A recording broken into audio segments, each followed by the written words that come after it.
ये बोल रहा है रेसेस का मतलब होता है छुट्टी। इसका मतलब सीधा होता है जब सत्र न चल रहा हो। जब सत्र अभी स्टार्ट हुआ है ना, जैसे अब छुट्टी बीच में गैप हो गया, थर्सडे को आएगा। जब सत्र आयोजित न हो, सत्र न चल रहा हो। सेशन बताए थे ना मैंने तीन, वैसे दो हो सकते हैं मिनिमम, अभी लिख दूंगा। आयोजित न हो। It has same force and effect of act shall be placed before the legislature in next meeting। मतलब इसका इसका वही अधिकार होता है जो संसद से पारित बिल का होता है, अधिकार होता है जो संसद के बिल का होता है। ठीक है ना। उसके बाद कहता है shall be placed before the legislature in next meeting. जब भी क्या, जब भी जब भी नया सत्र आए, नया सत्र आयोजित होगा। क्या होगा? आयोजित होगा। तो इसे तो इसे लाना होगा। परमानेंट नहीं है ये, लाना होगा। फिर क्या कहता है? It will cease if it is not adopted by the legislator within 6 week. अगर जब सेशन स्टार्ट हुआ तब, है ना। तो सत्र प्रारंभ होने के, सत्र प्रारंभ होने के होने के 6 वीक, 6 सप्ताह बाद समाप्त। अगर उससे पहले चाहते हो तो पास करना पड़ेगा, हो जाएगा। ठीक है। तो मैक्सिमम एक सेशन से दो सेशन के बीच में 6 महीने का गैप होता है। मान लो 6 मंथ तो सेशन आया नहीं, और 6 वीक वैसे टाइम मिल गया, तो 6 मंथ 6 वीक मैक्सिमम टाइम हो सकता है। अब इसको हम एक बार और देख लेते हैं क्या लिखा है बेटा। यहाँ पर लिखा हुआ है president can issue ordinance when one of the house of the parliament is not in session, है ना। The maximum validity of an ordinance is 6 month and 6 week. An ordinance will expire after 6 weeks once both houses of the parliament are in session. A constitutional amendment cannot be made through the ordinance route। जब संसद का कोई एक सदन सत्र में न हो तो राष्ट्रपति अध्यादेश जारी कर सकते हैं, या दोनों ना हो तो भी कर सकते हैं। एक अध्यादेश की अधिकतम वैधता 6 महीने 6 सप्ताह होती है। संसद के दोनों सदनों के सत्र के बाद एक अध्यादेश 6 सप्ताह के बाद में समाप्त हो जाएगा। जब स्टार्ट वो हो जाता है उसके बाद अध्यादेश के माध्यम से संवैधानिक संशोधन नहीं किया जा सकता। समझ आ गया? समझ आ गया ना? कोई डाउट तो नहीं है? मतलब जब सेशन नहीं चल रहा होता है तब। बट ये सब कुछ किसके रिकमेंडेशन पर होता है? On the recommendation of council of minister, या फिर क्या लिखा मिलेगा? कैबिनेट या पीएम। तो यह मंत्री परिषद, ये ध्यान में रखने वाला पॉइंट है बेटा। यह मंत्री परिषद या कैबिनेट की सिफारिश पर होता है। कैबिनेट की किस पर होता है? सिफारिश पर, सिफारिश पर होता है। ठीक है। ये यही लिखा है, ये जो लिखा है गवर्नर से रिलेटेड लिख दिया है हमने यहाँ पर। गवर्नर का भी सेम चीज होती है ना। यहाँ पर भी वही है, आर्टिकल 213 हो जाएगा। Governor of the Indian constitution provide the ordinance making power to the governor. 213 123 president, 213 governor. Power of the governor to promulgate ordinance during session of recess of the legislature, जब स्टेट लेजिस्लेचर ना चल रहा हो, है ना। Governor करेंगे, राज्यपाल कब करेंगे? सेम चीज है, पर राज्यपाल कहाँ पे करेंगे? राज्य में। बस इतना ध्यान में रखो, बाकी all things are the same thing. All things are the same thing. यहाँ पर काउंसिल ऑफ मिनिस्टर और पीएम रिकमेंडेड, है ना। और यहाँ पर कौन करेंगे? सीएम और the council of minister of state recommended. अब मोदी जी जो सरकार है, हमारी मोदी जी की जो गवर्नमेंट है, वो बहुत सारी चीज़ों पर सेशन ये सारी चीज़ें लेके आई थी। तो एक बार देख लेते हैं कौन सा वाला है। इंश्योरेंस लॉ एक आया था, अमेंडमेंट ऑर्डिनेंस से किया गया था। कोल माइन स्पेशल प्रोविजन लाए थे, इसी से किया गया था। ऑर्डिनेंस टू आर्म्ड टेक्सटाइल, है ना। Amended textile undertaking law, textile होता है कपड़े से रिलेटेड, एक बिल लाए थे। Amendment to the citizenship act, याद है ना, जिसके ऊपर बहुत सारा बवाल हुआ था। सी ए सिटीजनशिप सिटीजनशिप अमेंडमेंट एक्ट। एक बार मोटा भाई से पूछा था, उन पर बोला भी नहीं गया था क्या होता है ये, उनसे बोला ही नहीं गया। सीरियसली बता रहा हूँ, प्रेस कॉन्फ्रेंस में। उसके बाद होता है mines and minerals. Mines and minerals क्या होती है? खान और रिसोर्सेज, संसाधन। 2015 में बिल लाए थे। Ordinance to amend the land acquisition act 2013, ये कांग्रेस सरकार लाई थी। ये कौन लाई थी? कांग्रेस सरकार लाई थी इस वाले को पहले, लेकिन बाद में इसको बीजेपी लेके आई है। तो कांग्रेस लाई थी हाउस में, हाउस में, लेकिन बीजेपी 2014 में जो लेके आई थी, 14-15 में, भूमि को कब्जा कर लेना, भूमि पर अपना अधिकार कर लेना। फिर उसके बाद आता है ऑर्डिनेंस टू अमेंड ट्राई, है ना, telecom regulatory authority of India. उसके बाद में फिर ordinance to amend Andhra Pradesh reorganisation act. Andhra Pradesh को दो पार्ट में जो डिवाइड किया गया था, याद है आप लोगों को? 2014। Ordinance to amend the motor vehicle act. Motor vehicle act का मतलब है कोई भी चालान कितनी वैल्यू का होना चाहिए। ओवर स्पीड में 2000 का कट जाएगा, पहले 500 का होता था, अगर ओवर स्पीड में गए तो 2000 रुपीज का चालान गया। Ordinance to amend the arbitration and the collision of the 1996। ऐसे बहुत सारे बिल हैं, ऐसे बहुत सारे एग्जाम्पल हैं। Food acquisition, food protection bill, सबको राशन फ्री मिलेगा, उस पर भी लाए थे।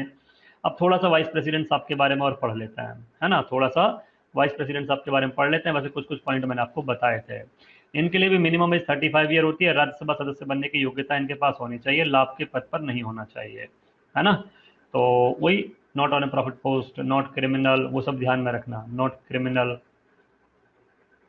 नॉट इंसॉल्वेंट, जो मैंने आपको प्रेसिडेंट में पढ़ाया था, नॉट इंसॉल्वेंट, दिवालिया ना हो, ये सब ध्यान में रखेंगे। दिवालिया ना हो, है ना, पागल ना हो, पागल, पागल ना हो, नॉट अनसाउंड। अब कहता है निर्वाचक मंडल मतलब वोटर। इसका मतलब क्या होता है भाई? इनका जो इलेक्शन है बेटा, इनका जो इलेक्शन होता है, इलेक्शन होता है डायरेक्टली नहीं होता, इनडायरेक्टली होता है। इलेक्शन जो होता है, चुनाव, वो कैसा होता है? इनडायरेक्ट। कैसा होता है? इनडायरेक्ट होता है, इनडायरेक्ट, अप्रत्यक्ष। किसके द्वारा? तो बाय, बाय किसके द्वारा? वही यहाँ पर लिखा था जो मैंने यहाँ पर अभी दिखाया है आपको, ये वाला, निर्वाचक मंडल इलेक्टोरल कॉलेज के द्वारा। तो किसके द्वारा? निर्वाचक, बाई इलेक्टोरल कॉलेज, मतलब निर्वाचक मंडल, वोटर है, दीज आर द वोटर्स, निर्वाचक मंडल द्वारा, ठीक है ना। ये कौन है? दीज आर द वोटर्स हैं बेटा, ये मतदाता हैं, मतदाता। कौन होते हैं भाई?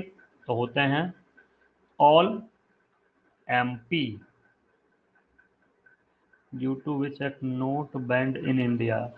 वो बेटा एक्ट के द्वारा नहीं हुआ था, by the approval of cabinet. वो ऐसे ही हो गया था, नोट बैन नहीं किए गए थे, नोट कन्वर्ट किए गए थे, चेंज किए गए थे Manish, note were changed, not banned, ठीक है, by the cabinet approval, not by any act. This is the power of cabinet, मतलब पीएम और RBI, reserve bank of India, with the recommendation of reserve bank of India. तो all MP, MP means member,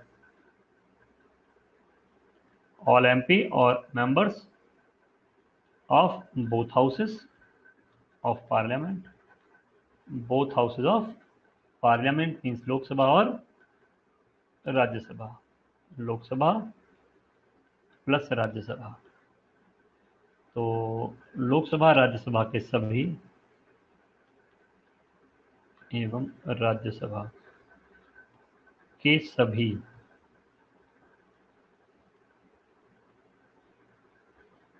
सदस्य, मतलब सांसद, elected, nominated, सब द्वारा, जबकि president में ओनली इलेक्टेड वाले थे।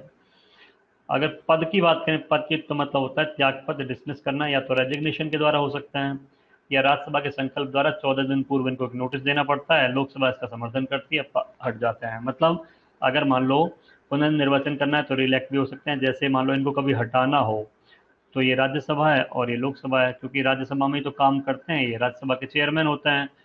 तो सबसे पहले क्या होगा? सबसे पहले राज्यसभा में अप्रूवल आएगा, प्रपोजल आएगा, है, तो प्रपोज कितने लोग देंगे? प्रपोज्ड बाय 1/4 एमपी, हटाने के लिए, ये रिमूवल का बता रहा हूँ।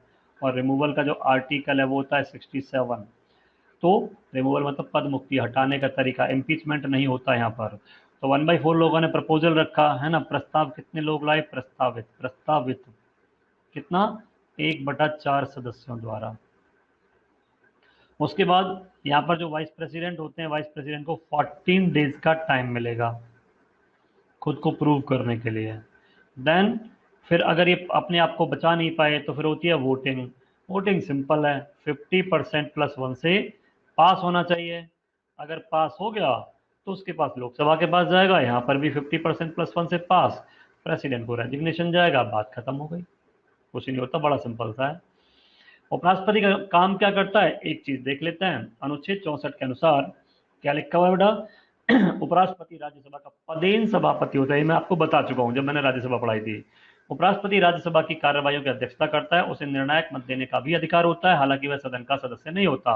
According to article number 64, vice president shall be the ex officio chairman. Ex officio chairman means this post is fix for vice president of the Rajya Sabha.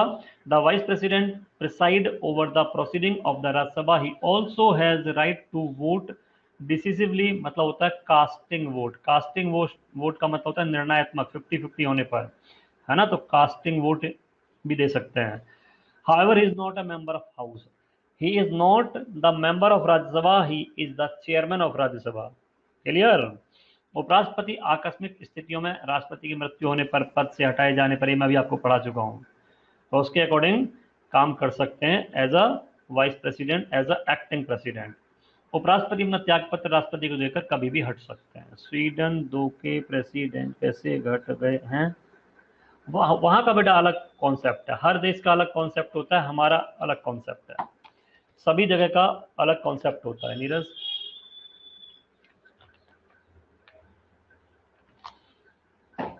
ठीक, तो यही होता है आपका क्या, यही वाला आपका होता है वाइस प्रेसिडेंट और प्रेसिडेंट। तो बाकी की कहानी नेक्स्ट क्लास में पढ़ लेंगे ऐसे ही, ठीक है बच्चे। साथ में वाइस प्रेसिडेंट भी मैंने पढ़ा दिया, नेक्स्ट सेशन में। अच्छा ध्यान में रखना, वाइस प्रेसिडेंट को जो सैलरी मिलती है, सैलरी वो मिलती है चेयरमैन ऑफ राज्यसभा की। किसकी?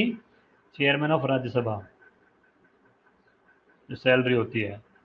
और जब वो एक्टिंग प्रेसिडेंट होते हैं, एक्टिंग प्रेसिडेंट होते हैं, when he is acting president, तो प्रेसिडेंट वाली।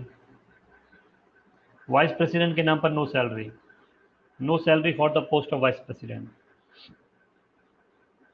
हाँ, कॉन्फिडेंस बेटा का मतलब 50% प्लस 1 नहीं आया होगा उनका, कॉन्फिडेंस लॉस्ट कर देते हैं तो ऐसा हो जाता है। तो बस भाई आज का जो सेशन है वो यहीं छोड़ते हैं, नेक्स्ट सेशन में कल मुलाकात करेंगे। तब तक के लिए thank you, bye bye, take care, शुक्रिया, नमस्कार, सत श्री अकाल, जय हिंद, जय भारत। रिवीजन करते रहो, 1-2 दिन में क्वेश्चन प्रैक्टिस कराऊंगा बहुत अच्छे अच्छे, रिवीजन सारे लोग कर लो, तब तक 2-3 दिन के अंदर अंदर अच्छे अच्छे क्वेश्चन करेंगे हम लोग। बढ़िया से तैयार किए मैंने क्वेश्चन आप लोगों के लिए, ऑल टाइप इजी